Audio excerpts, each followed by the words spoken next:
After 3 years আমি 2 তারিখে decision নিলাম যে কক্সবাজার যাবো। 2 তারিখে টিকিট কনফার্ম করলাম, কিন্তু গতকাল পর্যন্ত মানে আজকে সকালে ট্রেনে ওঠার পর্যন্ত আমি আনসার্টেনিটির মধ্যে ছিলাম একটা যে হবে কি হবে না। তো যাক, থ্যাঙ্কস টু মাই গড, মানে সাকসেসফুলি আমরা এখন যাচ্ছি কক্সবাজার।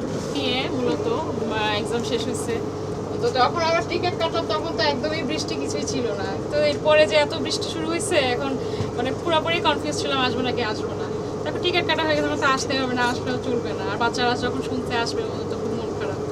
মূলত বাচ্চাদের মানে মন খারাপটা যেন না থাকে, এটার জন্যই এত কষ্টই হোক এটার জন্য আজকে নিয়ে যাওয়া হচ্ছে। আল্লাহ ভরসা। ঠিক আছে, ওকে, ধন্যবাদ। কেমন লাগছে? বা কয়েকদিন বন্ধ ছিল, 5 দিন বন্ধ ছিল। আসলে আমরা তো আগেই টিকিট কাটছি, আমরা তো জানি না যে আবহাওয়া এরকম হবে। আমরা তো আল্লাহ দিচ্ছে, কিছু তো করার নেই। সবকিছু মেনে নিয়ে ইনশাল্লাহ আমরা দিচ্ছি। সবচেয়ে ভালো লাগছে যে চিটাং থেকে আমরা যাইতে পারছি, ট্রেন কক্সবাজার যাচ্ছে, এটা সবচেয়ে ভালো লাগে।